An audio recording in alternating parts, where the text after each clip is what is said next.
At 11:47 p.m. on August 15, 1977, the phone rang in a small apartment in Nashville, Tennessee, jolting Mary Catherine "Caty" Morrison from a deep sleep.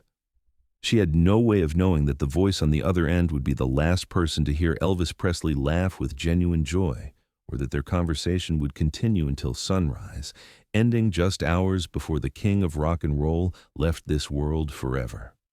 "Caty, it's me. It's Elvis," came the familiar Mississippi drawl that she hadn't heard in 23 years. "I know it's been a long time, but I couldn't stop thinking about something you said to me when we were kids, and I just needed to hear your voice." What Elvis revealed during those final 8 hours would expose the deepest regrets of his life and prove that even the king of rock and roll was, at his core, just a boy from Tupelo who never stopped missing his first love. Mary Catherine Morrison had been Elvis's first and truest love, though the world never knew her name. They had met in the summer of 1948 when both were 13 years old, living 3 blocks apart in the poorest section of Tupelo, Mississippi. While other kids played games and chased fireflies, Elvis and Caty spent their evenings on her front porch, sharing dreams that seemed impossible for 2 children whose families could barely afford to eat. Caty was different from the other girls in their neighborhood. She was quiet, thoughtful, and possessed in wisdom that seemed far beyond her 13 years. While Elvis was already showing signs of the restless energy that would later captivate millions, Caty was his anchor.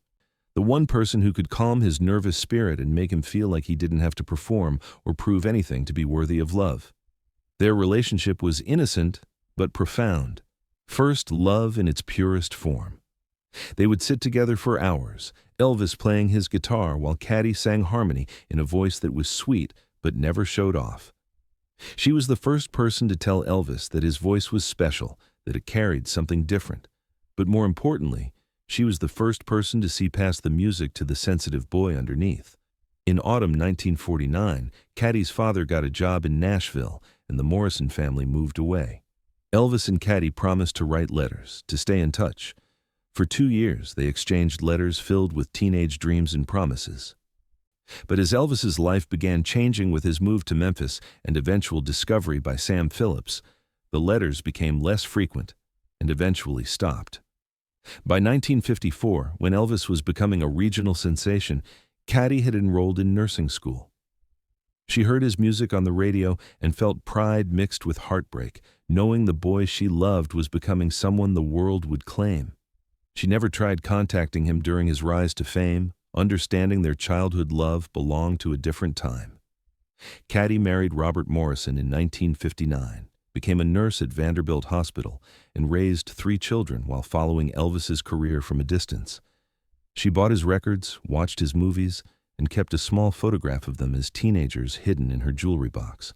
Over the years, she watched Elvis's struggles with growing concern, recognizing his pain beneath the tabloid headlines. On August 15, 1977, Elvis was having one of his worst days.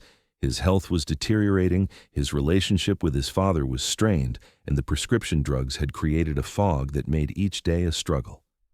Around 11:30 p.m., he found himself looking through old papers and discovered something that stopped his heart. A letter from Mary Catherine Morrison, dated December 15, 1949, that he had never seen. The letter, written in Caty's careful handwriting, spoke of her sadness about moving away from Tupelo and her hope that Elvis would never forget the dreams they had shared.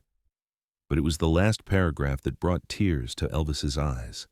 "Elvis, no matter how famous you become, no matter how many people love your music, please remember that you were perfect to me, just as you were, sitting on my front porch before the world knew your name. That boy, that sweet, kind, worried boy. He's the one I'll love forever." Elvis stared at the letter for 20 minutes, overwhelmed by memories of a time when life had been simple, when love had been uncomplicated, when he had been valued not for his talent or his potential, but simply for being himself. Without fully understanding why, he found himself dialing information, asking for Mary Catherine Morrison in Nashville, Tennessee. When Caty's sleepy voice answered the phone, Elvis felt something he hadn't experienced in decades, a connection to his authentic self that existed independently of his fame or success. "Caty, it's me. "It's Elvis," he said, his voice shaking with emotion. There was a long pause. Then Caty's voice, fully awake now and filled with wonder. "Elvis Aaron Presley. After all these years. I found your letter, Caty. The one you wrote in 1949. I never saw it before tonight, but I found it in Daddy's papers, and I had to call you. I hope that's okay." "Oh, Elvis," Caty said, and he could hear that she was crying. "I've thought about you so many times over the years. I've watched you become everything we dreamed about and more. Are you all right?" The simple question, asked with genuine concern by someone who had known him before he became Elvis Presley, broke something open inside him. "No, Caty, I'm not all right. I haven't been all right for a long time." What followed was the most honest conversation Elvis had engaged in for years. Without the usual barriers of fame and expectation, he found himself talking to Caty as if no time had passed since they were teenagers on her front porch. "Do you remember what you used to tell me when I got scared about the future?" Elvis asked around 1:30 a.m. after they had been talking for nearly 2 hours. "I told you that worry was just imagination pointed in the wrong direction," Caty replied. "I told you that whatever happened, you had something special inside you that couldn't be taken away." "I think it was taken away, Caty. Or maybe I gave it away, piece by piece, until there was nothing left of the boy you knew." "That's not true, Elvis. I can hear him in your voice right now. The boy who was afraid of thunder, who cried when old Mr. Henderson's dog died, who wanted to sing because music made him feel less alone in the world. He's still there." Elvis was quiet for a long moment. "I feel so tired, Caty. So tired of being Elvis Presley. Sometimes I wish I could go back to being just Elvis Aaron, the poor kid from Tupelo who was happy just sitting with you, talking about dreams that seemed too big for us. Those dreams weren't too big, Elvis. You achieved every one of them. But I lost everything that mattered while I was achieving them. I lost my mama, I lost my marriage, I lost my connection to the music that used to save me. Most of all, I lost myself." Caty was quiet for a moment before responding. "Elvis, do you remember the last thing I said to you before we moved away from Tupelo?" "Tell me." "I said that no matter where life took you, no matter who you became, you would always be the boy who sang to me on summer evenings like he was singing to the whole world. I said that as long as you kept that boy alive inside you, you'd never really be lost. But I am lost, Caty. I wake up every morning in a mansion surrounded by people who depend on me for their livelihoods, but I've never felt more alone. I take pills to sleep, pills to wake up, pills to perform, pills to exist. I look in the mirror and I don't recognize the man staring back at me. Then maybe it's time to stop looking in the mirror and start looking inside your heart," Caty said gently. "The boy I knew didn't need pills to feel joy. He found joy in simple things, a song on the radio, a sunset over the cotton fields, the sound of rain on the roof. When's the last time you noticed any of those things?" Elvis thought about it and realized he couldn't remember. "I don't know, Caty. Everything is so complicated now. Every decision affects so many people. Every performance is scrutinized. Every song is analyzed. There's no room for simple joy anymore." "There's always room for simple joy, Elvis. You just have to be brave enough to claim it." Around 3:00 a.m., their conversation took a turn that would stay with Caty for the rest of her life. "Caty, I need to tell you something, and I need you to listen carefully," Elvis said, his voice taking on a seriousness that made her pay closer attention. "I'm listening. I don't think I'm going to be around much longer." "Elvis, what do you mean? Are you sick?" "I'm dying, Caty. Not from any one thing, but from everything. My body is giving out. My spirit is exhausted, and I can feel something ending. I'm not going to hurt myself or anything like that, but I can sense that my time is running short." Caty was quiet, processing what Elvis had just shared. "How long have you felt this way?" "Months, maybe longer.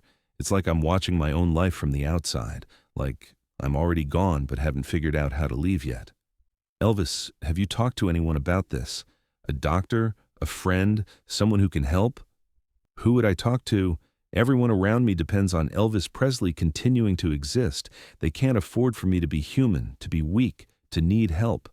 You're the first person I've been able to talk to in years who knew me before I became a commodity." You're not a commodity, Elvis. You're a human being who deserves love and care and peace. I used to believe that.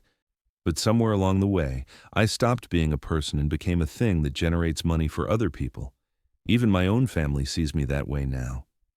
As the night wore on and dawn approached, Elvis asked Caty a question that revealed the depth of his regret and longing. Caty, do you ever wonder what would have happened if we had found a way to stay together? If you hadn't moved to Nashville, if I hadn't become famous, if we had just been Elvis and Caty from Tupelo? Sometimes, Caty admitted. But Elvis, you were meant for greatness. Your music has touched millions of people, brought joy to countless lives. You've given the world something beautiful. But what if I had chosen love instead of fame? What if I had followed you to Nashville, gotten a regular job and been content with a simple life? Would I have been happier? Would I be healthier? Would I still be myself? Caty was quiet for a long time before answering. I think you would have always wondered, Elvis. I think you would have always felt like you had something more to give the world. Your music was never just about you. It was about connecting with people, touching their hearts, making them feel less alone. That's a calling, not just a career. But the cost has been so high, Caty. I've sacrificed everything that makes life worth living for success that feels empty. Then maybe it's time to reclaim what makes life worth living. You're only 42 years old, Elvis. There's still time to find balance, to reconnect with what really matters. Is there? Sometimes I feel like I've gone so far down this path that there's no way back to who I used to be. The boy I knew on that front porch in Tupelo is still inside you, Elvis. He's been buried under years of expectation and pressure and disappointment, but he's still there. I can hear him in your voice right now. As the sun began to rise over Nashville, Elvis asked Caty one final question that would haunt her for the rest of her life. Caty, if this is the last time we ever talk, what would you want me to remember? I'd want you to remember that you were loved for who you were, not what you achieved. I'd want you to remember the boy who sang because he had to, not because anyone was listening. And I'd want you to remember that no matter what happens, you brought something beautiful into this world that wouldn't have existed without you. Elvis was quiet for a long moment, then did something that surprised them both. He began to sing, softly, the song he had been working on the night before he called her, a simple ballad called Love Me Tender, performed not as a polished recording, but as he used to sing it on her front porch, just for her. When he finished, Caty was crying. That was beautiful, Elvis. That was you, the real you. Thank you, Caty. Thank you for reminding me who that is. Thank you for calling me, Elvis. Thank you for letting me say goodbye to the boy I loved. They hung up at 7:23 a.m. on August 16, 1977. 14 hours later, Elvis Presley was dead. Caty Morrison learned about Elvis's death from television while preparing dinner. She collapsed, overwhelmed by grief and the realization that their conversation had been his way of saying goodbye. For weeks, Caty debated whether to share their final conversation, but decided to remain silent, believing it belonged to them alone. It wasn't until 1997 that she finally told the story to a documentary filmmaker exploring Elvis's final hours. He wasn't the Elvis Presley that the world knew, Caty said. He was Elvis Aaron, the 13-year-old boy who used to worry and dream. He was scared, he was tired, but he was real in a way I don't think he had been allowed to be in years. In 2002, Caty received a cassette tape found among Elvis's effects. On it, his voice spoke directly to her. Caty, if you're hearing this, it means something happened to me before I could tell you what our friendship meant. You were the only person who loved Elvis Aaron instead of Elvis Presley. The tape continued with Elvis singing Love Me Tender one final time, not as a performance, but as a prayer, as a goodbye, as a return to simple joy. Caty kept the tape private until her death in 2019, when her children, respecting her wishes, donated it to the Elvis Presley Museum at Graceland. Today, visitors can listen to Elvis's final recording in a small, quiet room dedicated to the people who knew him before he became famous. The story of Elvis's final phone call reminds us that beneath the most extraordinary lives are ordinary human needs, the need to be known, to be loved, to be remembered for who we really are rather than what we achieve. It shows us that fame and success, no matter how great, cannot fill the fundamental human longing for authentic connection. Elvis Presley spent his final night on Earth not surrounded by crowds of adoring fans, but talking to a woman who had loved him when he was just a 13-year-old boy with big dreams and a guitar. In those 8 hours, he found something he had been searching for his entire adult life, someone who could see past Elvis Presley to Elvis Aaron and love what they found there. Sometimes the most important conversations of our lives happen not at significant moments or planned occasions, but in the quiet hours of the night when we finally find the courage to be completely honest with someone who knew us before the world told us who we had to be. For Elvis, that conversation came at 11:47 p.m. on August 15, 1977. And it gave him something precious in his final hours, the gift of being authentically himself one last time.